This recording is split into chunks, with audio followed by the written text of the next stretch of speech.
Creído que la suma de los conocimientos iba a llevar al conocimiento de un todo universal.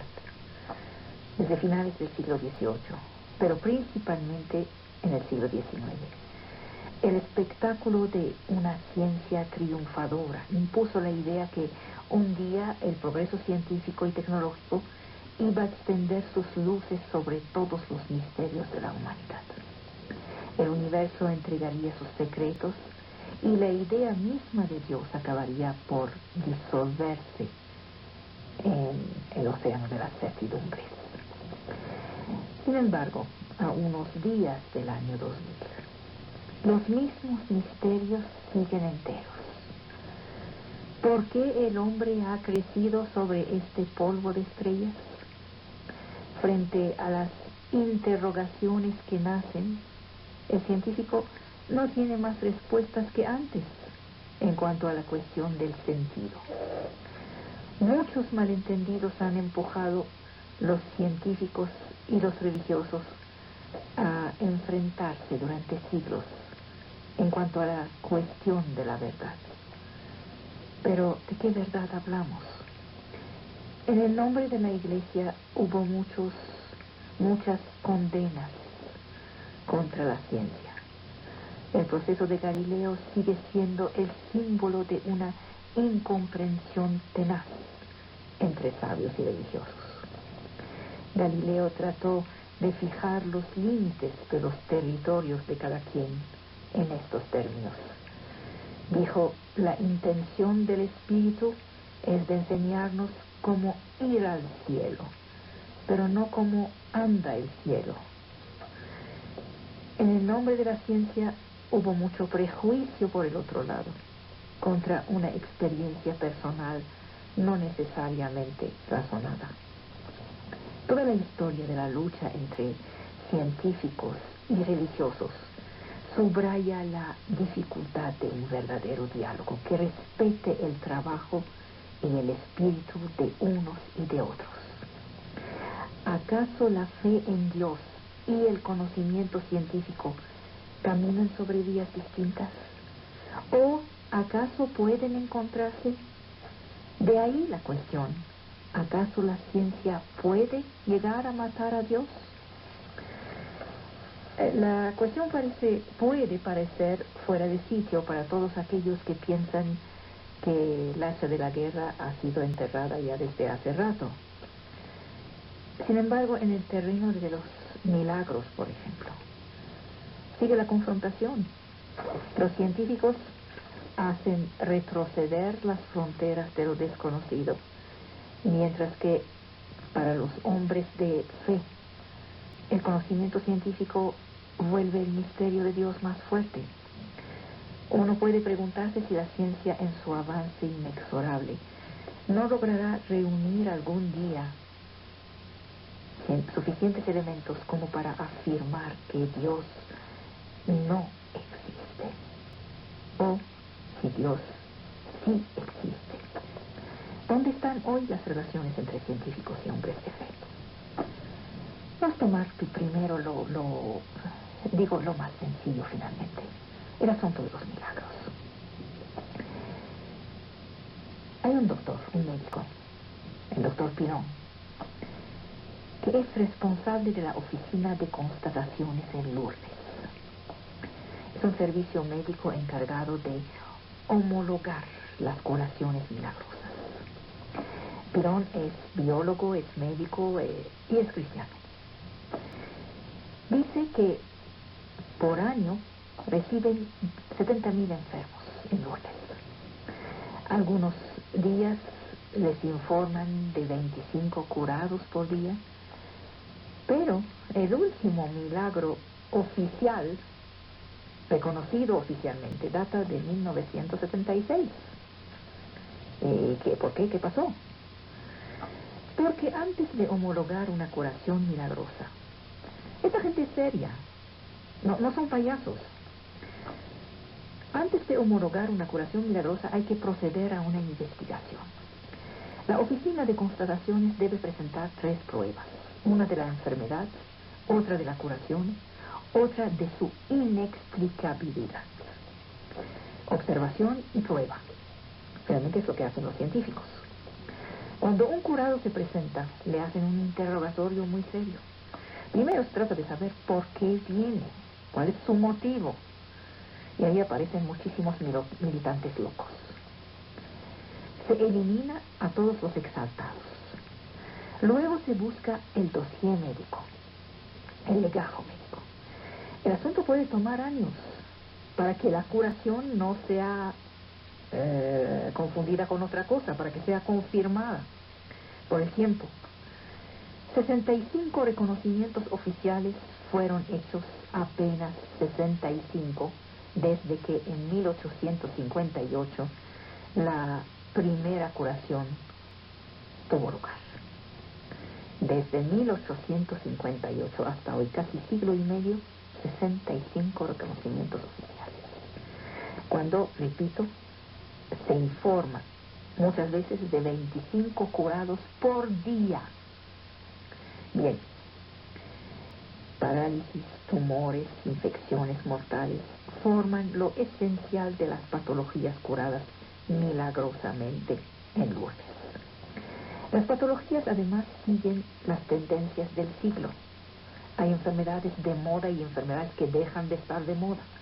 Las enfermedades han dejado su lugar a los cánceres, por ejemplo, en estos últimos años. El único denominador común de estos enfermos es su confianza en Dios. Desde 1858 se estima en 2.3 millones los enfermos que vinieron a Lourdes. 6.000 han declarado haber sido objeto de una curación milagrosa. 2.000 han sido checados por la oficina. 65 quedaron. La oficina vota con una mayoría de 2/3 sobre este carácter inexplicable de la curación en el estado actual de la ciencia. Pasan 4 años para asegurarse de la no recaída del enfermo. La oficina cuenta con 40 médicos de 10 nacionalidades. Luego la Iglesia nombra una comisión canónica diocesana que verifica que la persona acepta ser reconocida como milagrosa, que su vida cristiana ha sido transformada por el hecho y que no está sacando provecho del asunto. Esto de visititas que se organizan a la casa para ver la manchita en el muro, esto no funciona en la Iglesia. Esto es sacar provecho.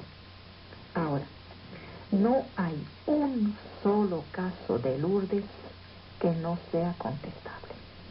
Ninguno. Ante todo, están los errores de diagnóstico. La mayoría de las curaciones se han producido antes de los años 50, en una época en que la medicina no tenía buenos instrumentos. El caso el más reciente es el de una niña de 12 años que sufría de un sarcoma en la rodilla, un tumor cancerígeno mortal. Sufría de este sarcoma hasta su viaje a Lourdes en 76. Esa es la fecha del último llamado milagro. No se conoce el tipo exacto del sarcoma. En esta clase de tumores existen casos de remisiones espontáneas que alcanzan el tercio de los niños enfermos. Estas remisiones se deben probablemente a factores psicológicos. La joven ha beneficiado de una emoción religiosa particular al venir a Lourdes. Otros niños se curan en parte gracias a un evento familiar. Otro error de diagnóstico fue el de la tuberculosis de una paciente también milagrosamente curada en Lourdes en mayo de 44. Años después se detecta un lupus, una afección de la piel, cuyos síntomas son parecidos a los de la tuberculosis, que evolucionan por brotes y pueden desaparecer de un día para el otro, luego reaparecer años después. Se pone en duda el futuro de los milagros de Lourdes. Va a ser difícil, muy difícil, incluso imposible establecer curaciones, por la simple razón de que gracias a los adelantos de la medicina, los casos de curación inexplicables se están volviendo cada vez más raros. Los marcadores celulares, por ejemplo, permiten a los médicos de seguir precisamente la evolución de los tumores, de establecer su historia exacta. También sabemos mucho más sobre la interacción entre psicología y patología. La palabra oficial de la Iglesia Católica evoluciona también en lo que concierne a los milagros. Lo que no es explicado hoy no significa que es inexplicable mañana. La ciencia nos ha enseñado que no hay un proceso orgánico que no sea alcanzado por fenómenos psicológicos. La jerarquía católica entiende redefinir la homologación de los milagros de Lourdes y preconiza un mejor análisis del corazón y de la conciencia de la gente. La cuestión de los milagros está entonces en pleno debate en el seno mismo de la jerarquía católica desde el Concilio de Vaticano II. Antes de que el concilio modernizara la Iglesia en 1965, la posición oficial no se había movido desde 1870. Vaticano I excomulgaba a aquel que ponía en duda la existencia posible de los milagros, o que afirmaba que estos no podían ser jamás conocidos con certidumbre ni servir a probar eficazmente el origen de la religión cristiana. Hoy debemos doblarnos ante un examen más refinado de las fronteras entre lo sobrenatural y lo psíquico, separando ideología de psicología. Los fenómenos sobrenaturales, entre paréntesis, de todo tipo, conocen un crecimiento dramático. Para la Iglesia, estos fenómenos no son el efecto de una fuerza maléfica ni una visión de otros tiempos. Por el crecimiento de las ciencias, el mundo se ha vuelto técnico, racionalista, eficaz y totalmente opaco. La gente se siente desubicada, se siente mal, y para responder a estas agresiones exteriores, van a encontrarse con astrólogos, exorcistas, y esperan que se les apliquen recetas de cocina para curarles de su mal existencial. La Iglesia moderna quiere promover el discernimiento para evitar que el malestar social produzca demasiados fenómenos irracionales sin sentido. 100 apariciones de la Virgen por año, centenas de posesiones. Estos son síntomas de un desorden psíquico o de alucinaciones colectivas, no son síntomas de una religión en buena salud. La ciencia hoy obliga a ser más riguroso. Y hay casos inexplicables sobre los cuales la Iglesia prefiere quedarse discreta. Los progresos científicos permitirán reconocer que, por el momento, hay un muro infranqueable en la comprensión de los fenómenos anormales ligados a la fe. Pero las fronteras de lo inexplicable retroceden y marcan los territorios separados de la ciencia y de la religión. Excepcional no son los milagros. Lo excepcional es que el hombre es el único animal que contempla el cielo. Esto de quiénes somos, de dónde venimos y más que todo, por qué estamos en la tierra. No hay ninguno que se pregunta esas cosas. Esto es más extraordinario que cualquier milagro. En el cielo, algunos hombres ven el reflejo de su ignorancia del mundo que les rodea. Otros leen el signo de la presencia de una fuerza sobrenatural. Estas interrogaciones son el motor del conocimiento de los hombres. Un conocimiento extravertido, fundado sobre la experimentación de lo real y accesible a todos. Así se define la ciencia. Un conocimiento extravertido, fundado sobre la experimentación de lo real y accesible a todos. El conocimiento desemboca para algunos sobre lo que llaman la experiencia de Dios, que al contrario de la experiencia científica no puede ser verificada experimentalmente. Si la ciencia en este fin de siglo XX progresa a grandes pasos en la comprensión del universo y de la historia de los hombres, el mundo de la fe se sitúa por definición en otra dimensión del tiempo y del espacio. ¿Acaso podemos esperar de los científicos que vayan al asalto del misterio para descubrirlo? ¿Acaso es una finalidad de la ciencia desvelar este misterio? ¿Sería posible que un día los astrofísicos, los físicos, los paleontólogos encuentren la prueba material de una presencia sobrenatural? Podríamos imaginar con Stephen Hawking que un día todas las teorías científicas puedan llegar a la unificación, a unificarse. Y aquella teoría del gran todo sería, entre paréntesis, el pensamiento de Dios. La gran teoría del todo sería la respuesta científica a la pregunta de Dios. Parece atractivo. Hemos agregado a los temores de los animales la angustia de la muerte. El interés de los humanos por los problemas de los orígenes surge de esta preocupación fundamental. Existe la esperanza de que de la respuesta a la cuestión de dónde venimos pueda aclarar la cuestión fundamental a dónde vamos. Tenemos como un reflejo de sobrevivencia. Buscamos. No solo la religión calma las angustias, la ciencia también calma las angustias, porque los comportamientos de la materia son en gran parte inteligibles. El mundo no es un caos gracias a la ciencia.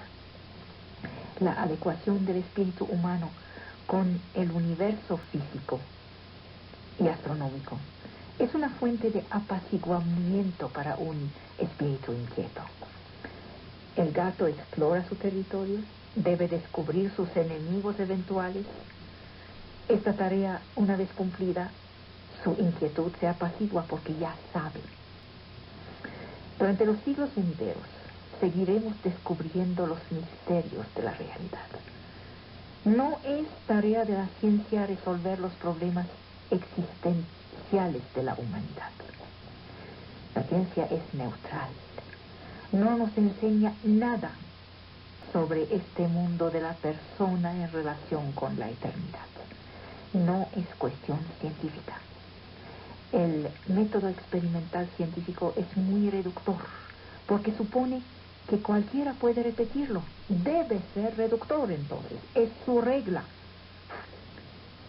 Es su condición para ser método científico. Esta regla excluye pedazos enteros de la experiencia humana. Si tengo una historia de amor, los científicos podrán observar todo lo que quieran, esto de química y no sé qué cosas, pero no sabrán nada sobre el sentimiento de amor. Jamás la ciencia ha planteado tantas cuestiones éticas. Jamás los científicos han dicho tantas veces que es urgente compartir el saber. La cuestión de la existencia de Dios no se plantea así. Los científicos, cuando descubren la complejidad del mundo, les cuesta no sacar una significación de ello, no llamar a una inteligencia superior. Y sin embargo, en el momento en que empiezan a sacar una significación de ello y a llamar a una inteligencia superior, ya salen del campo de la ciencia. La ciencia no aporta más luz sobre la idea de Dios a los que estudian cada día el lejano universo o el funcionamiento biológico de la vida. no aporta nada sobre esto. La ciencia busca cómo va el cielo, no cómo se va al cielo. Es lo que Galileo había declarado durante su proceso por la Inquisición. El campo de investigación científica es el cómo funcionan las cosas. No solo la ciencia no se preocupa por Dios, sino que es indispensable que aleje esta idea, bajo pena de no poder hacer su trabajo. La ciencia vive en la duda. Debe construirse un estado provisorio del conocimiento y debe sin cesar cuestionarse por medio de la experimentación. Pero los científicos ignoran lo que es la vida o cómo funciona la evolución. En el momento en que pensamos haber amaestrado un pedazo de la naturaleza, esta nos escapa. No sabemos aún nada o casi del mundo que nos rodea. Aún tenemos todo por descubrir. La única escala del conocimiento que amaestramos un poco es la nuestra. Desde que empezamos a interrogarnos sobre lo infinitamente grande, lo infinitamente chico, lo infinitamente lejano, el principio del mundo o su fin, hay que decirse que tenemos aún muy poca información. Todas esas teorías nacidas a partir del Big Bang o sobre el átomo son aún muy discutibles porque están fundadas sobre pocos hechos y poco verificables. La actitud científica consiste en la rectificación continua de los conocimientos objetivos, mientras que la actividad de las religiones consiste en la puesta en escena de un relato que se dirige hacia la creencia, de manera que cada quien pueda acomodarse de su situación humana, de sus desgracias y de sus peligros. Por favor, cuando digo puesta en escena, no lo tomen a mal. ¿Cómo es entonces que el método científico puede aplicarse a la búsqueda de Dios? No se puede. Ciencia y religión tienen el mismo objeto, la verdad. Y por eso están en competencia. Finalmente buscan las mismas cosas. La religión posee dogmas que se consideran verdaderos. La gran diferencia viene del método utilizado para alcanzar la verdad. El creyente piensa que esta verdad está inscrita ya en un libro, mientras que el investigador espera que emerge de la experimentación y de la crítica racional. Dios no se estudia por experiencia científica. Dios es una noción plástica. Siempre tiene la posibilidad de refugiarse fuera de los alcances de la ciencia. Karl Popper expresa la imposibilidad de adquirir un conocimiento científico sobre Dios. En su libro de 1934, La lógica del descubrimiento científico, Karl Popper explica que una teoría solo es científica si es refutable, negable. No descansa sobre un dogma fundador y utiliza instrumentos intelectuales universales. Este libro, repito, La lógica del descubrimiento científico, 1934, este libro ha cambiado radicalmente la visión de las ciencias en el siglo XX. Se ha atacado al marxismo, se ha atacado al psicoanálisis, dos teorías consideradas como científicas en principios del siglo y cuyo dogmatismo Karl Popper denunció.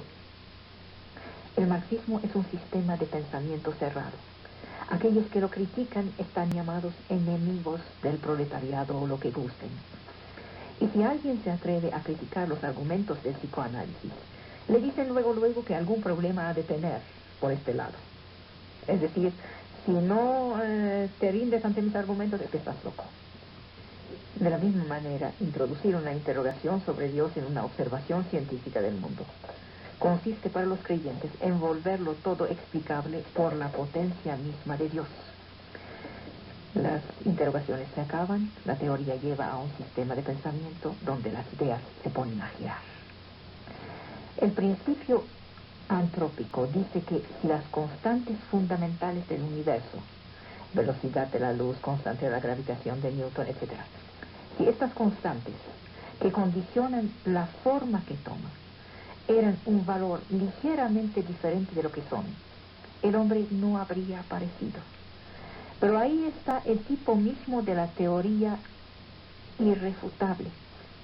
Los instrumentos científicos que sirven para justificar el lugar del hombre en el universo son un invento del hombre mismo. Es un dogma decir que el hombre debía aparecer. ¿No están seguros? El principio antrópico no puede pertenecer al campo científico. Las ciencias son refutables. Se reponen sin cesar en cuestión. ¿Acaso podrán un día explicarlo todo? Habrá siempre algo que escapa a la ciencia. Las ciencias y los científicos han sufrido mucho en el pasado por los dogmas de la Iglesia. La historia de los hombres es muy corta. La historia de las ciencias es aún más corta. Hace muy poco tiempo que la ciencia se ha liberado de los dogmatismos religiosos. Y eso no en todos los países del mundo. Necesitamos el tiempo para equivocarnos. Es así que hemos aprendido en el pasado, es así como aprenderemos mañana.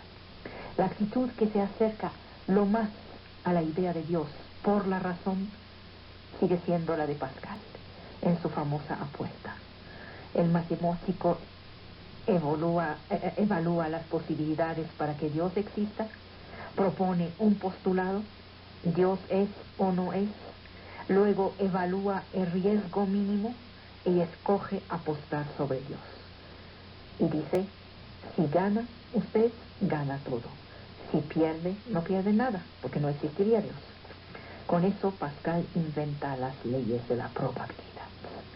Fue genial. No convence a todo mundo, pero es lo mejor que se ha hecho en términos de razón para apostar sobre la fe. Para los judíos la manera de leer el primer capítulo del Génesis es este. El hombre tiene el deber de dominar la naturaleza, tanto intelectual como técnicamente. En el transcurso de su historia, se han lanzado sin complejos en la ciencia, cuando tuvieron la capacidad de hacerlo, cuando los dejaron hacerlo. El Mesías está por venir. Por ello, uno puede proyectarse en el futuro con confianza. Todo nuevo conocimiento es una adquisición positiva. Las autoridades judías no han visto como una amenaza los avances de Kepler, de Copérnico, de Galileo, contrariamente a la jerarquía católica. En el medievo, la casi totalidad de los judíos sabían leer y escribir, lo que era raro entonces.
apogeo de la espiritualidad fue alcanzado con esos dos últimos, Ghazali y Ibn Arabi. Uno promoviendo una tendencia hacia un Islam legalista, el otro hacia un Islam esotérico. Ghazali, legalista; Ibn Arabi, esotérico. Estas son las dos sensibilidades mayores. Bajo el nombre de Islam esotérico están sumadas todas las ramas: sunismo, chiismo, sectas, todas las que se inspiran del sistema del monismo existencialista. El sufismo había instalado en el siglo X los fundamentos de su doctrina. En los siglos XII y XIII alcanzó su apogeo, su edad de oro. Las cadenas místicas sunitas se ubican en una sensibilidad cercana a Ghazali. Los poetas místicos persas y las cofradías chiitas y extremistas se descubren una afinidad con el pensamiento de Ibn Arabi. Ambos campos heredan en parte de las reminiscencias de los antiguos místicos, y las cadenas llegan a crear genealogías iniciáticas. Yo me reclamo de tal, de tal, de tal, de tal, y así suben hasta el profeta. La tarea de Ghazali fue rehabilitar el sufismo y reconciliarlo con la ortodoxia, frenando su militantismo desmedido y frenando la filosofía al mismo tiempo. Hacia esta su actitud fue muy prudente. El Islam ortodoxo y legalista se daba cuenta de los peligros que corría por parte de aquellos que negaban la existencia de Dios, y para salvaguardar la integralidad del Islam trató de resolver las contradicciones y las divergencias, de devolver el pensamiento a la vía mediana, proteger la comunidad de las escisiones. Ghazali elaboraba una tras otra sus reformas a medida que sentía el malestar social e ideológico.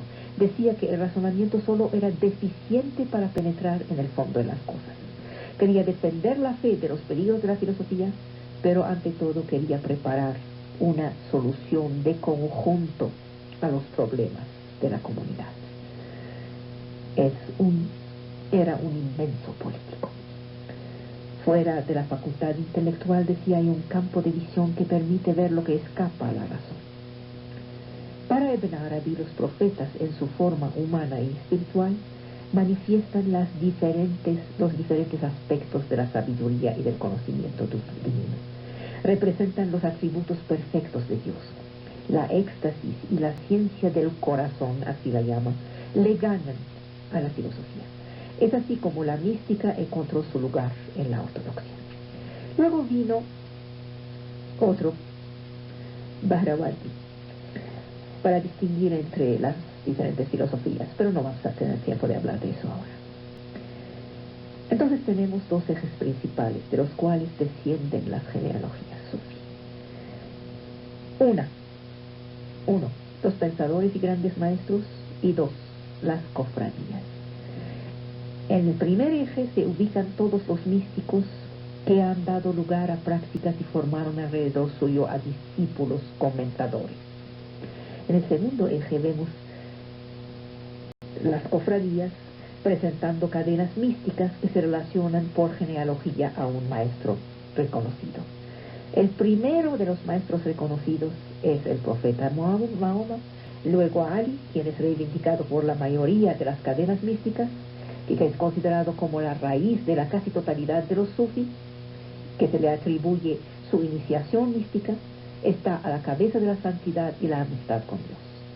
Mahoma es el sello de los profetas que transmite su papel iniciático a Ali. En los tiempos modernos, las cosas se volvieron más complejas. Hay esfuerzos anacrónicos, tardíos, fuera de lugar, para revivir el sufismo, olvidándose de su historia, explotando su atractivo folclórico, exótico. Esta orientación artificial es corrupta. No es ahí, sino a partir de la grandeza y de la libertad de espíritu, en la tolerancia ejemplar que el Islam pudo sacar sus obras maestras espirituales universales. Olvídense de esos grupos. Existen para la riqueza de la historia, no se pueden crear de la nada en territorio americano.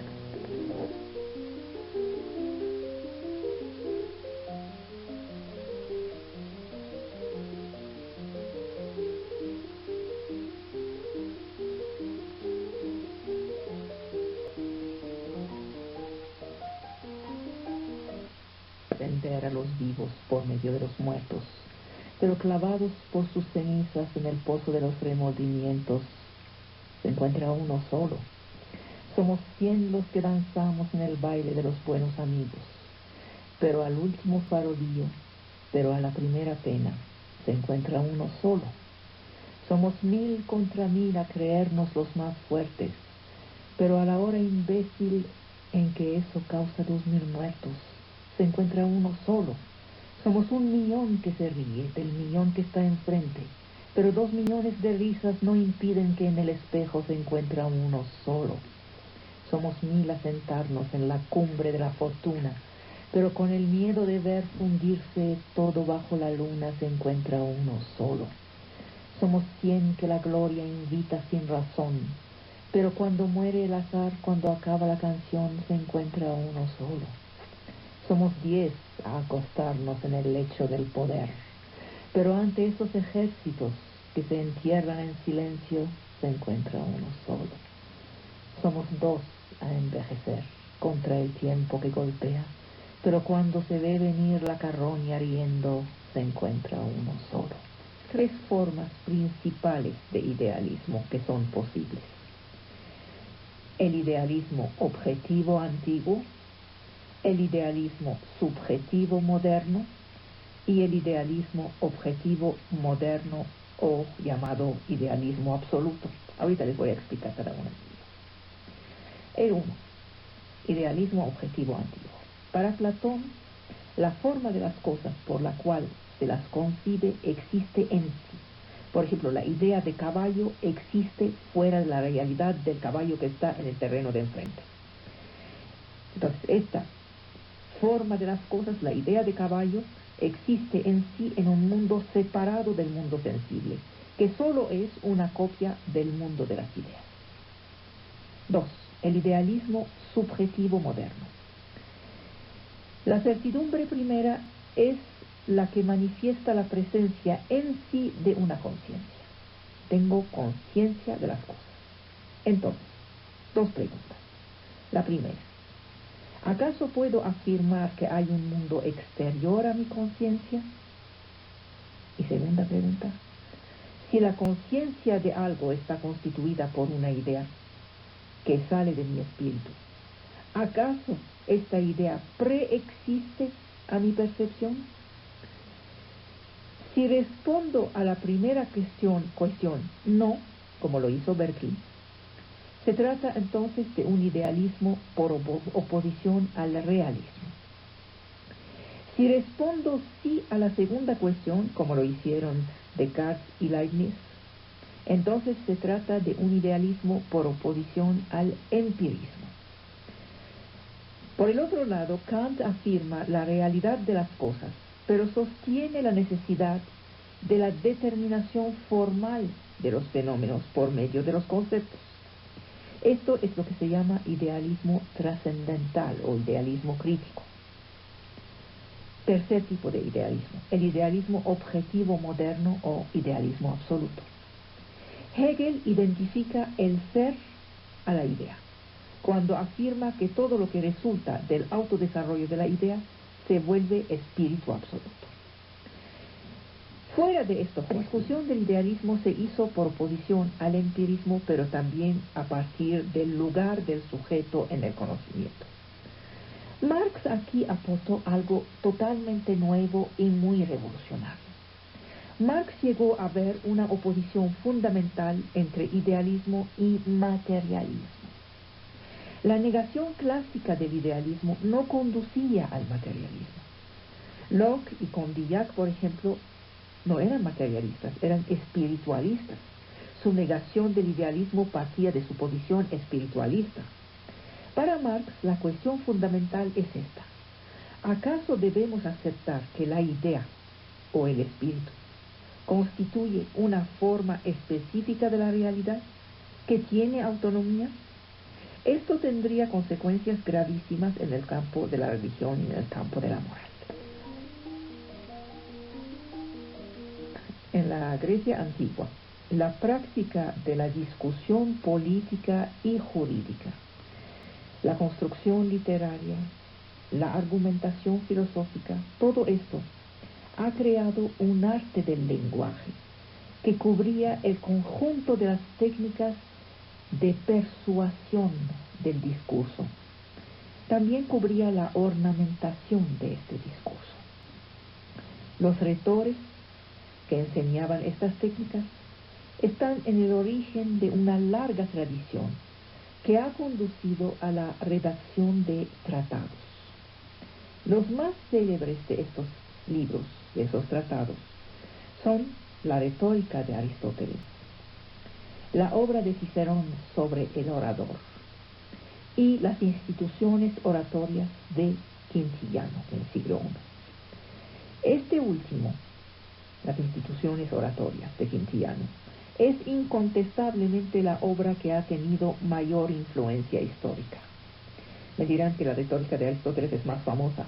Una cosa es fama y otra cosa es tener una influencia histórica. La retórica antigua determina tres tipos de discurso. El judicial, que corresponde a las defensas, el juicio y cosas así. El deliberativo, que se hace en una asamblea, eso es el discurso político. Y el llamado epidíctico, eso es el elogio. Con el cristianismo eso se transforma en elocuencia oratoria. La construcción de estos tipos de discurso obedece a reglas codificadas. En la retórica tenemos reglas, es una técnica.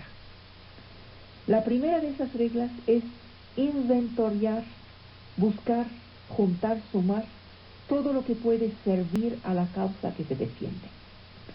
Se recurre a los argumentos típicos, se recurre a las cuestiones generales, se recurre al estudio de los sentimientos, eso se llama el pathos, se recurre al estudio de los caracteres, eso se llama el ethos.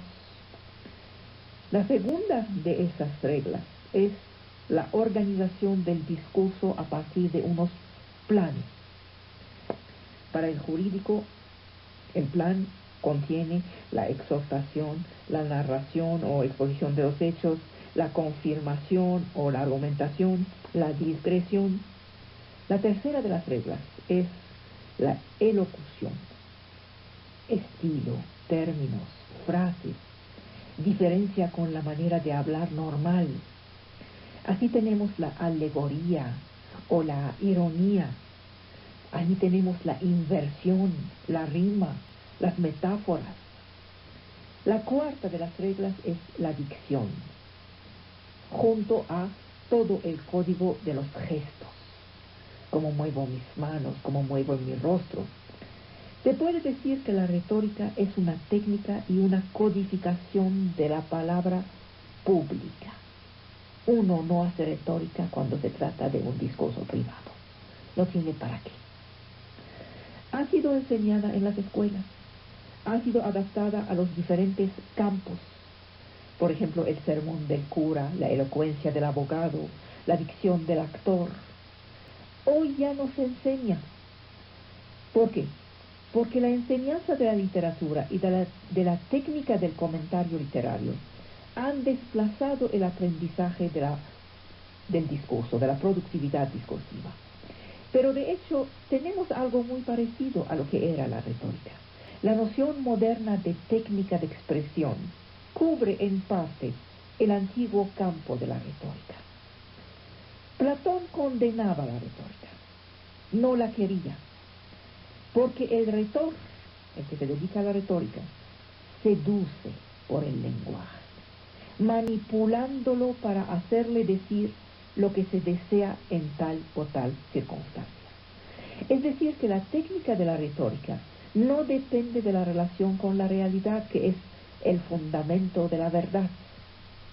Por la misma razón, los filósofos clásicos, como Descartes, por ejemplo, creen poder pasarse de un arte de persuadir, prefiriendo la demostración, el método científico, a la retórica. En el plan moral parecen tener la razón absoluta. El problema es que vivimos en algo que se llama realidad. Si suponemos, por ejemplo, que el discurso es independiente de las circunstancias, que hay un orden intangible de las cosas, que el papel del pensamiento solo es descubrir este orden, entonces tanto Platón como los filósofos clásicos tendrían la razón. Pero esta concepción es falsa. La racionalidad humana no se limita a la deducción matemática. El derecho, por ejemplo, ha desarrollado procedimientos que facilitan la discusión y la solución de los conflictos, organizando debates, codificando el recurso a la presunción, a la carga de la prueba. No vivimos en un mundo intangible, ni en un universo de pensamiento insensible a la historia. Vivimos en una movilidad cultural, donde hay que tomar decisiones las menos arbitrarias posibles. Y vivimos en la pluralidad de la gente y de las cabezas. Es decir, hay que convencer. En la lógica deductiva, la conclusión sería algo así. Si A, entonces B. Punto, es fácil. En la lógica argumentativa, tenemos un universo mucho más abierto, donde la razón absoluta deja lugar a algo mucho más modesto que se llama lo razonable. Es decir, algo por el estilo. Porque A y B, en lugar de F, aunque G de preferencia a K, a menos de que I o J, bueno, las cosas están abiertas, se puede negociar. La argumentación en la diversidad de sus formas y en una práctica social compleja es el nuevo imperio de la retórica. ¿Qué?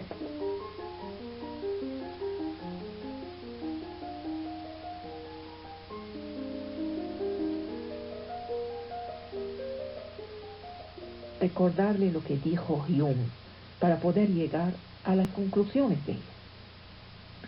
En el Tratado de la Naturaleza Humana, Hume entendió aplicar al conocimiento del hombre el método de Newton. El objetivo no era antropológico, sino epistemológico. Cuando pretendemos explicar los principios de la naturaleza humana, nos estamos proponiendo, de hecho, un sistema complejo de ciencias. Hume parece cartesiano, pero su oposición es más radical que Descartes. El método experimental excluye la investigación del fundamento en la reflexión sobre uno mismo, sobre sí. La cientificidad y su certidumbre están fundadas sobre la sola observación de lo que ocurre. Para Hume, la naturaleza humana y sus principios constituyen la legitimidad del conocimiento. Se trata de un hecho, no de un fundamento. Todas las percepciones del espíritu humano son o impresiones o ideas. Son impresiones nuestras sensaciones, nuestras pasiones, nuestras emociones. Las ideas son imágenes de las impresiones. Las ideas secundarias pueden ser imágenes de ideas primarias. Resulta que todas nuestras ideas nacen de sensaciones. Entre la idea y la sensación solo hay una diferencia de grado, y la vivacidad de la impresión sería el sentimiento de la realidad. Las ideas forman la memoria y la imaginación, asociándose por azar o según alguna regularidad que proviene del parecido, de la continuidad, de la causalidad. Se trata de principios de la naturaleza humana que están en el origen de la composición de todas nuestras ideas, a partir de complejos de ideas simples que nos da la sensación. Entonces, primero sensación, luego ideas simples, luego complejos de ideas simples, y por ahí va.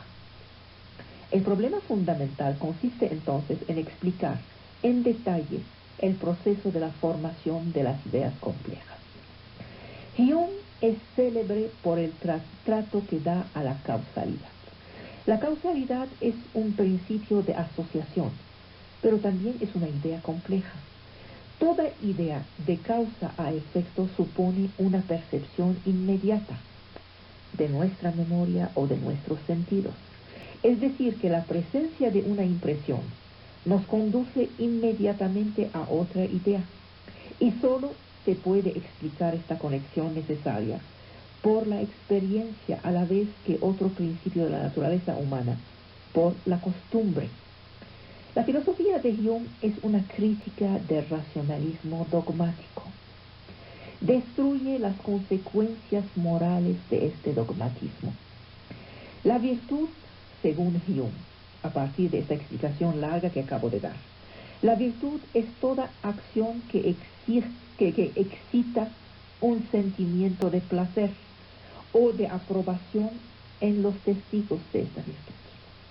El derecho y la justicia solo serían virtudes artificiales, dependiendo de las circunstancias, y el gobierno no está fundado sobre un contrato explícito que lo legitimiza. Es una convención que no pasa de su utilidad presente por la sociedad. Hume era el tipo mismo del empírico. Su doctrina llevaría, según lo que estoy diciendo, a la ausencia de verdad absoluta, a la ausencia de necesidad absoluta, a la ausencia de moral absoluta. Haría perder a la ciencia su dignidad, transformándola en algo parecido a la imaginación o a la fe. Es lo que se podría sacar como conclusión inmediata si no se piensa mucho. Pero Hume no era eso. Mostró la vía de una crítica radical del pensamiento y del dogmatismo. Hume abrió la vía a Kant. Por eso, cuando se sabe, es muy peligroso saber poco. Hay que saber mucho para poder realmente pensar. Lo acusaron de cultivar el escepticismo. Él mismo se califica de escéptico mediano. El escepticismo absoluto es un dogmatismo injustificado, y la crítica filosófica no impide a nuestra vida, querido Emilio, no impide a nuestra vida de ser guiada por una moral fundamental.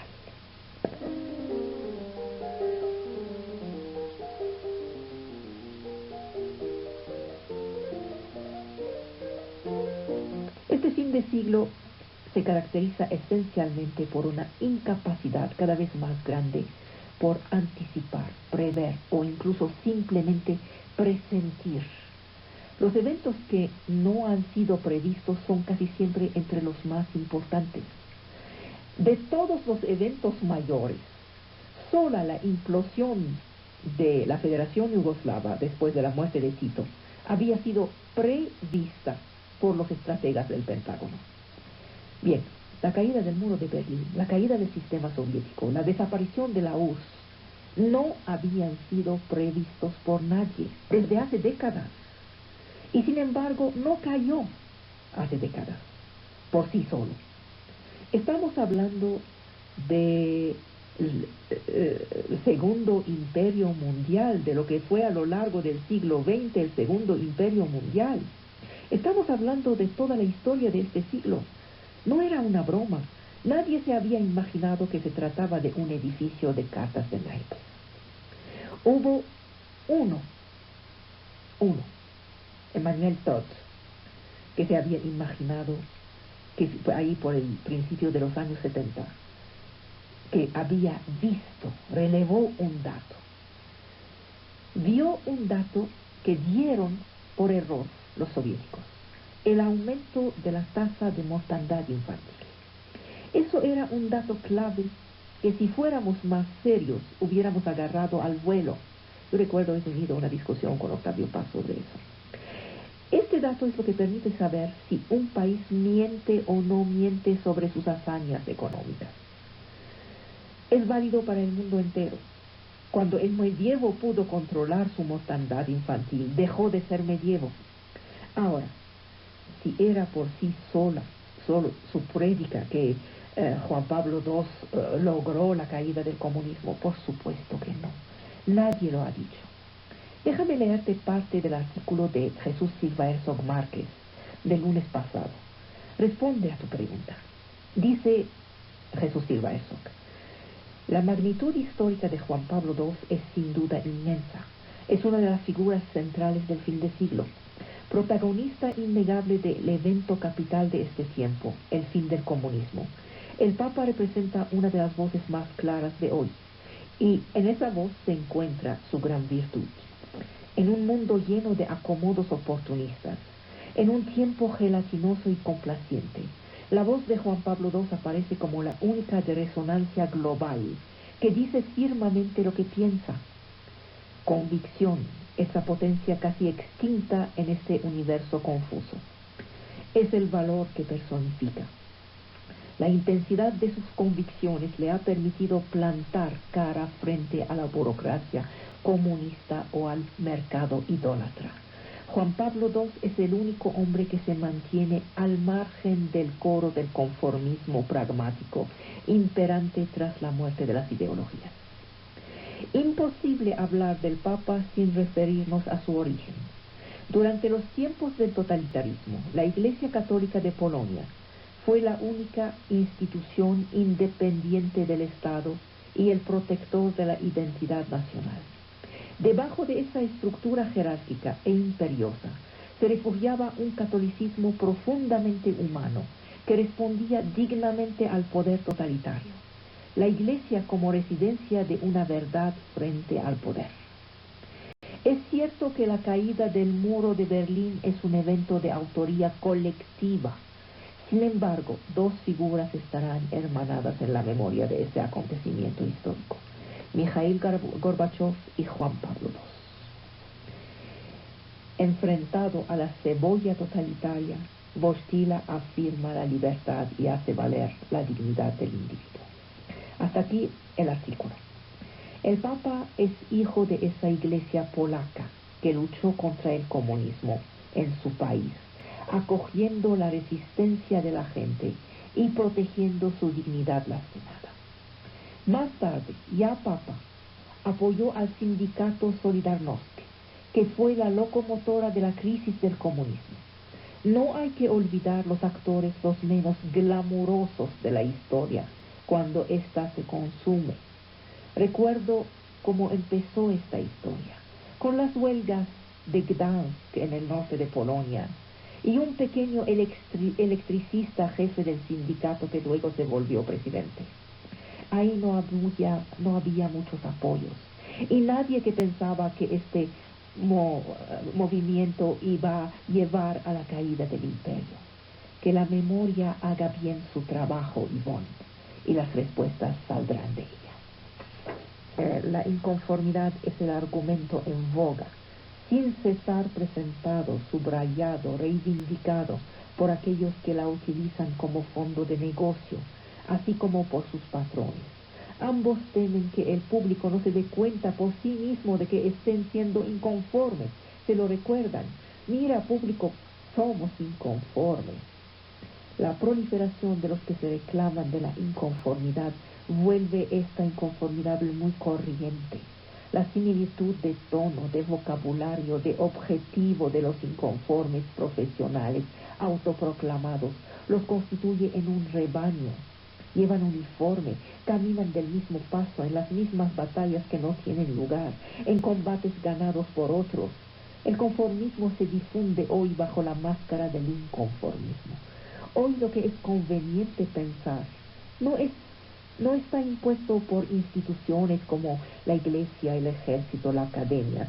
No está impuesto ni siquiera por la burguesía industrial ni por los políticos, sino por una nueva especie de clero que tiene su iglesia en los medios y repite sus ideas corrientes, sus arrogantes certidumbres, su intolerancia, con la misma buena conciencia y la misma obstinación bovina que antaño. Según los mismos conformismos, han renovado la hipocresía. ¿Dónde se detiene este inconformismo? ¿Dónde se para? Ahí donde está el poder mediático-cultural. No los escuchará jamás burlarse ni de las ideas de moda ni de las autoridades morales fabricadas, Correrían el riesgo de poner su negocio en peligro. La inconformidad de nuestros días está cotizada en bolsa. Una utopía desastrosa se ha transformado en una meca, la tercera Roma, obligando al culto de un hombre y un estilo, sin ningún sentido crítico, porque sí, porque se hace, Borrello.